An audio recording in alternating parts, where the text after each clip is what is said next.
Okay, this is one of my end of the winter projects preparing for spring. My plan is to get a couple layers and a couple fryers.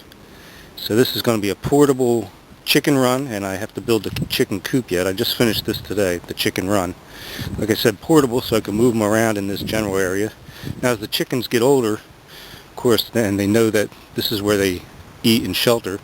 Can let them out to free roam in the garden.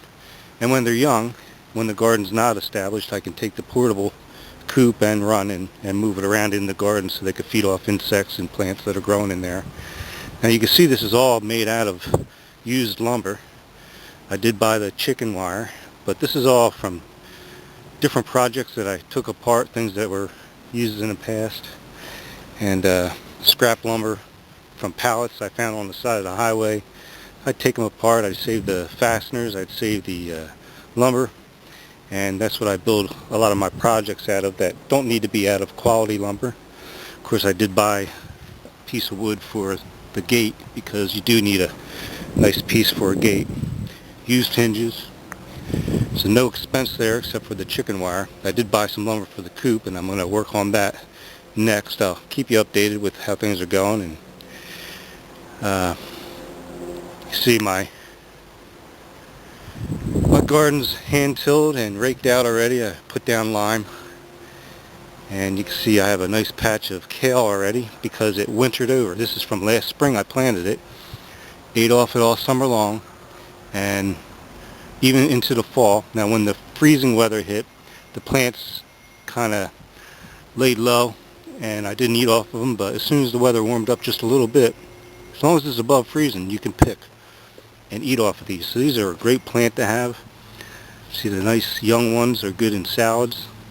The darker ones, thick, dark green, lots of vitamins, and they're great with other dishes. You can put them in stir fries, you can put them in soup, or you could do them as a cooked green, which I prefer. Anyway, other projects I'm working on is a strong room, what I would call a tornado room. Lots of tornadoes in this country lately because of the weather, the climate change that's going on. We had tornadoes bounce through this area last fall during a hurricane, so it's something people should consider. I don't know if you're keeping up to date with what's going on in the Midwest.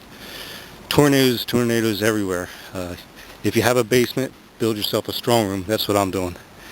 Plus it serves a dual purpose, actually three purposes for me. It's where I'm going to keep my sporting goods, my sporting equipment, and it's also a place you can go to secure your family and defend yourself should the stuff hit the fan and you need a place that you can lock yourself into to get away from rioters and looters, etc. And you can hunker down there. If you remember from last year, I eliminated my extended pantry because I built myself a workshop in this area. So now that I'm lacking an extended pantry, that strong room is also going to serve as an area for pantry space as well. I did increase the space of pantry when I redid my kitchen, but that's for immediate needs, stuff that I want close by at hand that's regularly used. But I want an extended pantry for long term. The stuff that's in my cabinets, dry goods, dry fruit, all that stuff that you would normally have in a kitchen, that serves for month-to-month use. It's not for long term. And that project of a strong room is going to serve, I guess it's up to 4 purposes now. So it's going to be an emergency room for severe weather. It's also going to be a safe room for attacks. It'll be a storage area, and it'll be a place to keep my equipment. So I always think in terms of practicality when I'm doing bug in or bug out projects. I'm not looking at spending thousands of dollars on things I don't think I'll ever use. So that's where I'm coming from. Practical yet prepared, and try to keep the costs low.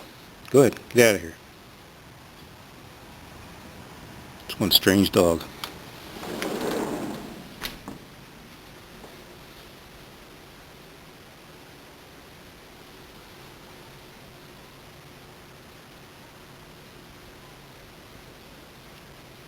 Yeah, sure, you wanted out.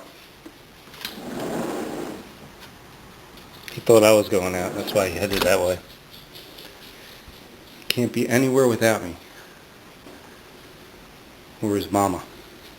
And he's going to stare at the door waiting for his mama.